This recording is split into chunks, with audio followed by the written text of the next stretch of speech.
ஓம் புத்தகம் வாசிப்போமா பகுதியில் மகாபாரதம் பகுதி 29 முந்தைய பகுதியின் கதை சுருக்கம். கண்ணன் ஓபிலாபுரத்திலிருந்து பாண்டவர்களின் சார்பாக கௌரவர்களிடம் தூது சென்றான். கண்ணன் அஸ்தினாபுரம் சென்று கௌரவர்களிடம் பாண்டவர்களுக்கு நிலத்தை கொடுத்து சமாதானமாக ஆகிக் கொள்ளுங்கள் என்று சொன்னான். துரியோதனன் கடுமையாக கோபப்பட்டு பாண்டவர்களுக்கு ஊசிமுனை அளவு கூட நிலம் தரமாட்டேன் என்று சொல்லி போய்விட்டான். கண்ணன் அஸ்தினாபுரத்திலிருந்து திரும்பி ஓபிலாபுரம் வந்து பாண்டவர்களை சந்தித்து நடந்த விஷயத்தை கூறினான். அனைவரையும் போருக்கு தயாராகும்படி சொன்னார்கள். பாண்டவர்கள் பக்கம் போரை வழிநடத்த தலைவனாக திருஷ்டுத்யும்னன் சேனாதிபதியாக தேர்ந்தெடுக்கப்பட்டான். அதுபோலவே கௌரவர்கள் பக்கம் பீஷ்மர் சேனாதிபதியாக தேர்ந்தெடுக்கப்பட்டார். பலராமன் கிருஷ்ணன் இருந்த ஓபிலாபுரம் வந்து பாண்டவர்களை சந்தித்தான். தான் சண்டையிடப் போவதில்லை என்றும் போரில் தனக்கு விருப்பமில்லை என்றும் தான் தீர்த்த யாத்திரை போவதாக சொல்லிவிட்டு சென்றான். இந்த பாரத போரில் கலந்து கொள்ளாத இன்னொரு அரசனும் உண்டு. அவன்தான் கிருஷ்ணனின் மைத்துனனான ருக்மன். ருக்மனின் தங்கை ருக்மணியை கிருஷ்ணன் கவர்ந்து சென்று மணமுடித்ததால் ருக்மனுக்கும் கிருஷ்ணனுக்கும் பகை இருந்தது. கிருஷ்ணனுக்கும் ருக்மனுக்கும் பகை இருப்பதால் அர்ஜுனன் ருக்மனின் உதவியை நாடவில்லை. கௌரவர்களின் பக்கம் இருந்த அரசர்களுள் கர்ணன் மீது பீஷ்மருக்கு அபிப்பிராய பேதம் இருந்ததால் அவர்களிடம் ஒத்துழையாமை இல்லாமல் இருந்தது. இந்த பதிவில் அவற்றை பார்ப்போம். தலைப்பு: ஒத்துழையாமை. யுத்தம் ஆரம்பிப்பதற்கு முதல் நாள் பீஷ்மர் துரியோதனனுக்கு தைரியம் சொல்லி கொண்டிருந்தார். அவனுக்காக போர் செய்ய போகும் வீரர்களுடைய திறமையையும் குணங்களையும் எடுத்துக்காட்டி துரியோதனனுக்கு உற்சாகம் ஊட்டி வந்தார். கர்ணனை பற்றி பேச்சு வந்தது. உன்னுடைய பிரியத்தை சம்பாதித்தவனும் உனக்கு பாண்டவர்கள் பேரில் பகையை வளர்த்து வந்தவனும் தன்னை புகழ்ந்து கொண்டிருப்பதிலேயே சந்தோஷப்படுகிறவனும் அகங்காரத்திற்கு வரம்பு தெரியாதவனுமான கர்ணனை நான் அதிகமாக மதிக்கவில்லை. இவனை நான் அதிரதர்கள் கணக்கில் சேர்க்க மாட்டேன். இவன் பிறரை நிந்திக்கும் சுவாபம் கொண்டவன். தவிர இவன் தன்னுடைய பிறவி சம்பந்தமான கவச குண்டலங்களை இழந்து விட்டிருக்கிறபடியால் நம்முடைய யுத்தத்தில் அதிகமாக உதவ சக்தியற்றவன். பரசுராமனுடைய சாபத்தால் ஆபத்து காலத்தில் இவன் நினைவை இழந்துவிட்டு பரிதவிப்பான். அர்ஜுனனோடு செய்யப்போகும் யுத்தத்தில் இவன் உயிருடன் மீளமாட்டான். இவ்வாறு பீஷ்மர் உள்ளதை உள்ளது போல் துரியோதனனுக்கும் கர்ணனுக்கும் மிகவும் சங்கடத்தையும் துன்பத்தையும் தரக்கூடிய வார்த்தைகளில் சொன்னார். துரோணரும் அதையே ஆமோதித்தார். இவன் கர்வம் கொண்டவன், விஷயங்களை கவனிக்க மாட்டான், அஜாக்கிரதையால் தோல்வி அடைவான் என்றார். கடுமையான இந்த சொற்களை கேட்டுக்கொண்டு வந்த கர்ணன் கோபம் கொண்டு கண்கள் சிவந்து பீஷ்மரை பார்த்து பேசலானான். பிதாமகரே, ஒரு குற்றமும் செய்யாத என்னை நீர் எப்போதும் அவமதித்து வருகிறீர். துவேஷத்தினாலும் பொறாமையினாலும் சொல் அம்புகளாலும் அடிக்கடி என்னை குத்துகிறீர். துரியோதனனுக்காக அவற்றையெல்லாம் பொறுத்து வந்தேன். யுத்தத்தில் நான் அதிகமாக உதவ மாட்டேன் என்று சொன்னீர். என்னுடைய நிச்சயமான அபிப்பிராயத்தை கேளும். நீர்தான் உதவ மாட்டீர், பொய் சொல்ல வேண்டும். உங்களுக்கு கௌரவர்களிடம் அன்பு கிடையாது. அரசனுக்கு இது தெரியாது. துரியோதனனுக்கு என்மேல் உண்டாகி இருக்கும் பிரியத்தை கெடுக்க பார்க்கிறீர். நண்பர்களுக்குள் பேதத்தை உண்டாக்குவதற்காக என்னுடைய உண்மையான பராக்கிரமத்தை குறைத்து சொல்லியும் நிந்தித்தும் வருகிறீர். உம்மை போல் எவனும் இவ்வித அக்கிரமத்தை செய்ய மாட்டான். சத்திரியர்களுக்கு வயதினால் மட்டும் கௌரவம் இல்லை, பலத்தினால்தான் மதிப்பு உண்டாகும். துரியோதனனுக்கும் எனக்கும் உள்ள சிநேகிதத்தை கெடுக்க முயற்சி செய்ய வேண்டாம். இவ்வாறு பீஷ்மரை நிந்தித்து தாக்கினான் கர்ணன். பிறகு துரியோதனனை பார்த்து, வீரனே, நன்றாக ஆலோசித்து உன் நன்மையை தேடிக்கொள். இந்த பீஷ்மரை நீ நம்பாதே. நம்முடைய போர் வீரர்களுக்குள் பேதம் விளைவிக்க இவர் பார்க்கிறார். என்னை பற்றி இவர் சொன்னது உன்னுடைய காரியத்திற்கு இடையூறு விளைவிக்கும். என்னுடைய உற்சாகத்தை அழித்துவிட பார்க்கிறார். இவருடைய வயதினால் மூளை தளர்ந்து விட்டிருக்கிறது. இவர் இறக்கும் தருணம் வந்துவிட்டது. இவருக்கு அகம்பாவம் அதிகம். உலகத்தில் வேறு ஒருவரையும் இவர் மதிப்பதில்லை. முதியோர்களுடைய ஆலோசனையை அவசியம் கேட்க வேண்டியதுதான். ஆனால் சாஸ்திரப்படி முதுமைக்கும் ஒரு வரம்பு உண்டு. மறுபடியும் 2ஆம் பாலபருவம் அடைந்துவிட்ட இத்தகைய முதுமை ஒன்றுக்கும் உதவ மாட்டா. இவரை சேனாதிபதியாகச் செய்தாய். மற்றவர்கள் செய்யும் வீர செயல்களை கொண்டு இவர் புகழ் சம்பாதிப்பார். நான் இவருடைய தலைமையில் நடக்கும் யுத்தத்தில் ஆயுத பிரயோகம் செய்ய மாட்டேன். பீஷ்மர் வீழ்ந்த பின்னரே நான் ஆயுதம் எடுப்பேன் என்றான் கர்ணன். மனிதன் அகம்பாவம் கொண்டால் தன் அகம்பாவம் அவனுக்கு தெரியாமல் போகிறது. அதை எடுத்துச் சொல்லும் மனிதனை அகம்பாவம் கொண்டவனாக கருதுவான். குற்றத்தை எடுத்து காட்டுவதே பெருங்குற்றமாக அவனுக்கு தோன்றும். இந்த கர்ணன் பீஷ்ம சம்பாஷணையில் இது எடுத்து காட்டப்படுகிறது. சூதபுத்திரனே, மிக்க நெருக்கடியான காலமாக இருக்கிறபடியால் உன் தகாத வார்த்தைகளையும் நான் பொறுத்து கொள்கிறேன். அதனால் நீ உயிருடன் இருக்கிறாய். துவேஷ புத்தி கொண்ட உன்னை கௌரவர்கள் அடைந்தபடியால் அவர்களுக்கு இந்த பெரிய கஷ்டம் நேரிட்டது. இவ்வாறு சொல்லிவிட்டு பீஷ்மர் தம் கோபத்தை அடக்கி கொண்டார். துரியோதனன் பீஷ்மருக்கு சொன்னான், இருவரிடமும் நான் உதவி பெற வேண்டியவனாக இருக்கிறேன். இருவரும் பெரிய வீர செயல்களை செய்ய போகிறீர்கள். விடிந்தவுடன் யுத்தம் நடக்கப் போகிறது. இந்த சந்தர்ப்பத்தில் நமக்குள் கலகம் வேண்டாம் என்றான். பீஷ்மர் சேனாதிபதியாக இருக்கும் வரையில் ஆயுதம் எடுக்க மாட்டேன் என்று கர்ணன் முடிவாக சொல்லிவிட்டான். துரியோதனனும் அதை ஒப்புக்கொண்டு அவ்வாறே கர்ணனுடைய சபதம் நடைபெற்றது. இந்த காரணத்தினால் பாரத யுத்தத்தில் முதல் 10 நாட்களில் நடந்த போரில் கர்ணன் சேர்ந்து கொள்ளவில்லை. தன்னுடைய சேனையை மட்டும் யுத்தத்தில் ஏவினான். 10 நாட்கள் தீர்ந்தன. பீஷ்மர் உடம்பெல்லாம் அம்புகள் பாய்ந்து யுத்தகலத்தில் வீழ்ந்து பின் அவரிடம் கர்ணன் வந்து பணிந்து தன் பிழையை பொறுத்தருள வேண்டும் என்று பிரார்த்தித்து கொண்டான். பீஷ்மருடைய ஆசீர்வாதத்தையும் பெற்றான். பிறகு கர்ணனும் சம்மதித்து துரோணரை சேனாதிபதியாக அபிஷேகம் செய்தார்கள். அப்போது கர்ணன் யுத்தத்தில் சேர்ந்து கொண்டான். துரோணரும் இறந்தபின் கர்ணன் கௌரவர்களின் சேனாதிபதியாகவே அமர்ந்து யுத்தம் நடத்தினான். அடுத்த தலைப்பு கீதையின் தோற்றம். யுத்தம் துவங்குவதற்கு முன் இருபக்கத்து வீரர்களும் கூடி அந்த காலத்து பண்பாட்டிற்கு பொருந்திய பிரதிஜைகளை செய்தார்கள். யுத்த முறைகள் காலத்துக்கு காலம் மாறிக்கொண்டே வருகின்றன. அந்த புராதன காலத்து யுத்த முறைகளை நினைவில் வைத்து கொண்டு நாம் கதையை படித்தோமானால் பாரதம் விளங்கும். இல்லாவிட்டால் சிற்சில இடங்களில் நிகழ்ச்சிகள் அசம்பாவிதமாக தோன்றும். பாரத யுத்த விதிகளில் ஒவ்வொரு நாளும் போர் முடிந்த பின்பு இரு தரப்பினரும் பிரீதியுடன் கலக்க வேண்டும். யுத்தத்தில் யாவரும் தங்களுக்கு சமமானவர்களையே தாக்க வேண்டும். அதர்ம முறையில் யார் பெயரிலும் யுத்தம் நடத்தக்கூடாது. சேனையின் மத்தியிலிருந்து விலகி போகிறவர்களை ஒருபொழுதும் கொல்லக்கூடாது. தேர் ஏறினவனையே சண்டையிட வேண்டும். யானை வீரன் யானை வீரனையும், குதிரையில் ஏறி இருப்பவன் குதிரையில் ஏறி இருப்பவர்களையும், காலாட்படை வீரர்கள் காலாட்படை வீரர்களை எதிர்த்தும் தான் சண்டை செய்ய வேண்டும். எதிரியை நம்பி போரை நிறுத்தியவன் மீது பயந்து வணங்கியவன் மீதும் ஆயுதம் பிரயோகிக்க கூடாது. வேறு ஒருவனோடு போர் செய்து கொண்டிருக்கும் ஒருவனை போரில் கலந்து கொள்ளாமல் மற்றொருவன் ஆயுத பிரயோகம் செய்து கொள்ளக்கூடாது.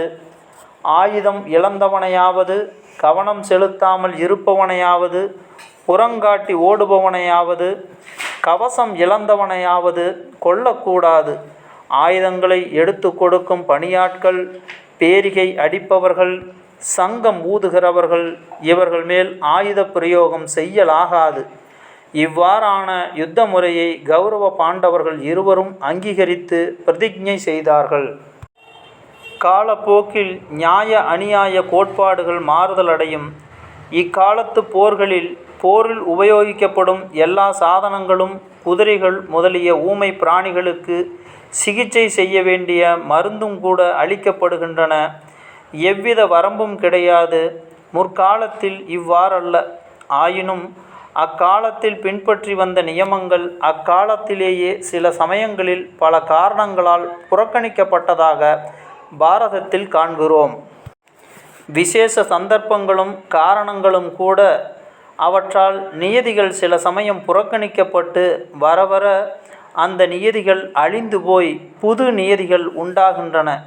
பாரத யுத்தத்தில் வரம்பு கடந்த செயல்களும் சிற்சில சமயங்களில் நடைபெற்றன. ஆனபோதிலும் மொத்தத்தில் மேற்கூறிய நியதிகளை எல்லோரும் ஒப்புக்கொண்டு அவற்றின்படி நடந்தார்கள். விதிகள் புறக்கணிக்கப்பட்ட போது எல்லோரும் நிந்தித்தார்கள். புறக்கணிக்கப்பட்டவர்கள் வெட்கமடைந்தார்கள். வீரர்களே, இதோ உங்கள் எதிரில் சொர்க்க வாயில் திறந்து நிற்கிறது. இந்திரனுடனும் பிரம்மனுடனும் சேர்ந்து வாழும் பாக்கியம் உங்களுக்கு கிட்டி இருக்கிறது. உங்கள் பெற்றோரும் மூதாதையரும் அவர்களை பெற்ற முன்னோர்களும் சென்ற வழியில் நீங்களும் செல்லுங்கள். வெற்றி அல்லது வீர ஸ்வர்க்கம் உங்கள் முன் நிற்கிறது. இதுவே உங்களுடைய குணங்களின் சனாதான தர்மம். மன கவலையின்றி மகிழ்ச்சியுடன் போர் புகுந்து புகழும் மேன்மையும் அடைவீர்கள். வீட்டில் வியாதியினால் மரணமடைதல் சத்திரனுக்கு தகாது. ஆயுதத்துக்கு இரையாவதே சத்திரனுடைய தர்மம். இவ்வாறு சேனாதிபதி பீஷ்மரால் தூண்டப்பட்ட அரசர்கள் பேரிகை முழக்கம் செய்து கொண்டு கௌரவர்களுக்கு வெற்றியும் புகழும் உண்டாக்கி தருவோம் என்று யுத்தம் துவங்கினார்கள். பீஷ்மருடைய கொடியில் பனைமரமும் 5 நட்சத்திரங்களும் பிரகாசித்தன. சிம்மத்தின் வாள் எழுதிய அஸ்வத்தாமன் கொடி காற்றில் பறந்தது. துரோணனுடைய பொன்னிற துவஜத்தில் கமண்டலமும் வில்லும் பிரகாசித்தன. துரியோதனனுடைய புகழ்பெற்ற கொடியில் பாம்பு படம் ஆடிற்று. கிருபருடைய கொடியில் காளை மாடும் ஜெயத்ரதனுடைய கொடியில் பன்றியும், இவ்வாறு இன்னும் பல வீரர்கள் தேர்களில் பலவித கொடிகள் பறந்தன. அணிவகுக்கப்பட்ட கௌரவ சேனையை பார்த்து யுதிஷ்டிரன் அர்ஜுனனுக்கு கட்டளையிட்டான். பாண்டவர்களுடைய படை மிக பெரிதாக இருக்கிறது. குறைவாக இருக்கிற நம்முடைய படையை விஸ்திரப்படுத்தி பலம் குறையாமல் குவித்து போர் புரிய வேண்டும். விஸ்தாரப்படுத்தினால் பலக்குறைவு ஏற்படும்.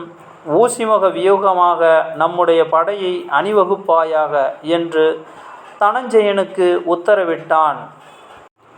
இவ்வாறு இரு பக்கத்திலும் சேனைகள் அணிவகுக்கப்பட்டு நின்றதும் அர்ஜுனனுக்கு உண்டான மனக்கலக்கமும் அதை தீர்க்க கிருஷ்ணன் உபதேசித்த கர்மயோகமும் உலக பிரசித்தம். அப்போது கண்ணனுடைய வாக்கில் தோன்றிய பகவத்கீதை என்கிற உபதேச மொழிகள் உலகத்தில் எந்த தொழிலிலும் ஈடுபட்டு எந்த நிலையில் இருப்பவர்களானவர்களுக்கும் எந்த குண விசேஷங்களுடன் பிறந்தவர்களுக்கும் உய்யும் வழிகாட்டி உதவும்படியான சாஸ்திரமாக பெரியோர்களால் கருதப்பட்டு வருகிறது. பகவத்கீதை பாரதத்தில் ஒரு பாகம். எந்தெந்த சமயத்தில் எந்தெந்த கடமை விதிப்படி ஏற்படுகிறதோ அதை சரிவர செய்ய வேண்டும். செய்து முடித்துவிட்டு அதன் பயனை ஆண்டவனுக்கு சமர்ப்பித்து விட வேண்டும். இதுவே கண்ணன் உபதேசித்தது. மகாபாரதத்தில் கண்ணன் உபதேசித்த பகவத்கீதைக்கு கவிஞர் கண்ணதாசன் உரை எழுதியிருப்பார். 18 அத்தியாயங்கள் கொண்ட கீதையை எளிய தமிழில் அனைவருக்கும் புரியும்படியும் கண்ணதாசன் உரைநடையாக எழுதியிருப்பார். சில அத்தியாயங்களில் கவிதை நடையுடனும் எழுதியிருப்பார். படிக்க படிக்க மிகுந்த சுவாரஸ்யமும் அதிகமாக இருக்கும். முடிந்தவர்கள் கண்ணதாசன் பகவத்கீதைக்கு எழுதிய விளக்க உரையை படிக்கலாம். முடிந்தால் இந்த பாரத கதை முடிந்ததும் பகவத்கீதை விளக்க உரையை பற்றி படித்து பதிவிடுகிறேன். அடுத்த தலைப்பு ஆசி பெறுதல். யுத்தம் ஆரம்பித்து விட்டது என்று எல்லோரும் எண்ணியிருந்த தருணத்தில் வீரனும் தீரனுமான யுதிஷ்டிரன் திடீரென்று தன் கவசத்தை கழற்றிவிட்டு எல்லா ஆயுதங்களையும் தேரில் வைத்துவிட்டு கீழே இறங்கி கைகுவித்து கொண்டு பாதசாரியாக கௌரவ சேனாதிபதி இருக்கும் இடம் நோக்கி சென்றான். அவ்வாறு ஒன்றும் சொல்லாமல் யுதிஷ்டிரன் சென்றதை பார்த்து எல்லோரும் திகைப்பு அடைந்தார்கள். தனஞ்சயன் விரைவாக தேரிலிருந்து கீழே குதித்து யுதிஷ்டிரனை பின்தொடர்ந்து வேகமாக சென்றான். அவன் கூட மற்ற சகோதரர்களும் கிருஷ்ணனும் சென்றார்கள். யுதிஷ்டிரன் ஒருவேளை தன் இயற்கை தர்மத்தை அனுசரித்து கருணையால் தூண்டப்பட்டு திடீரென்று யுத்தம் வேண்டாம் என்று தீர்மானித்து விட்டானோ என்று சந்தேகமும் கவலையும் பட்டார்கள். ராஜாவே, என்னை விட்டுவிட்டு ஒன்றும் பேசாமல் நிராயுதபாணியாக பகைவர்களை நோக்கி செல்வதற்கு என்ன காரணம்? சத்துருக்கள் கவசம் பூண்டு ஆயுதங்களை எடுத்து நிற்க கவசத்தையும் ஆயுதத்தையும் வைத்துவிட்டு நீர் யுத்த ஆரம்ப சமயத்தில் தனியாக எங்கே போகிறீர் என்று அர்ஜுனன் கேட்டான். ஆழ்ந்த தியானத்தில் அமர்ந்து சென்று கொண்டிருந்த யுதிஷ்டன் ஒன்றும் பேசாமல் நடந்தான். அச்சமயம் வாசுதேவன், இவருடைய கருத்து எனக்கு விளங்கிற்று.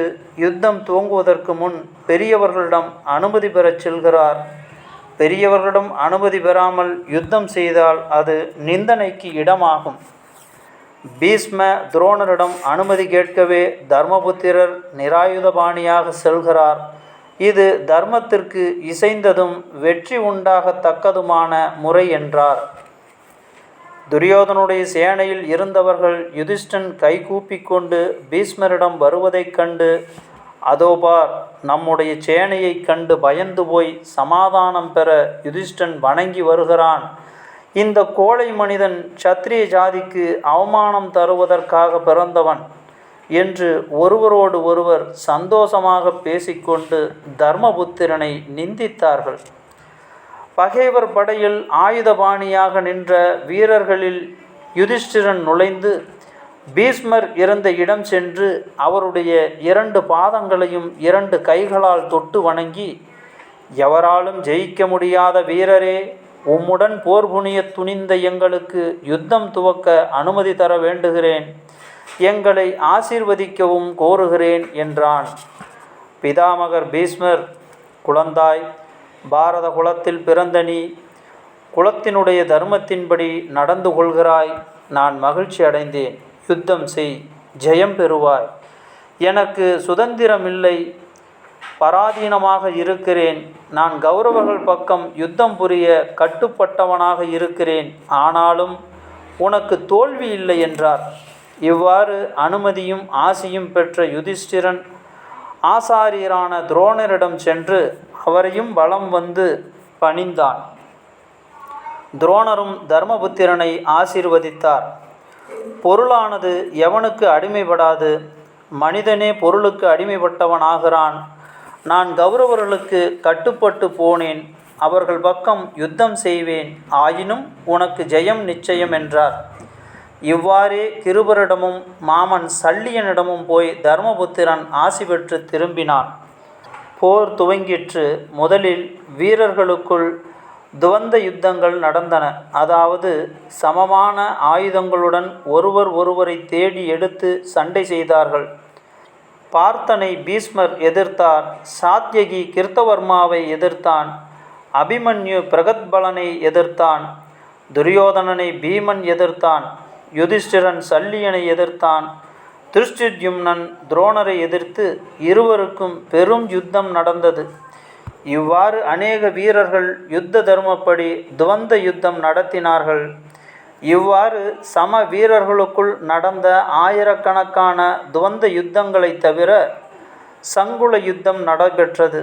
யார் யாருடன் என்பதில்லாமல் ஒரே குழப்பமாக போர் நடப்பதற்கு சங்குல யுத்தம் என்று பெயர். மிகவும் கோரமாக நடந்த அந்த சங்குல யுத்தங்களில் இருதரப்பிலும் எண்ணற்ற பேர்கள் பைத்தியம் பிடித்தவர்களைப் போல் போர் புரிந்து இறந்தார்கள். இரத்தமும் சதையும் மண்ணும் கலந்த சேற்றில் படையாட்களும் சாரதிகளும் யானைகளும் குதிரைகளும் கொன்று வீழ்த்தப்பட்டு தேர்களை செலுத்த இடநெருக்கடி உண்டாயிற்று.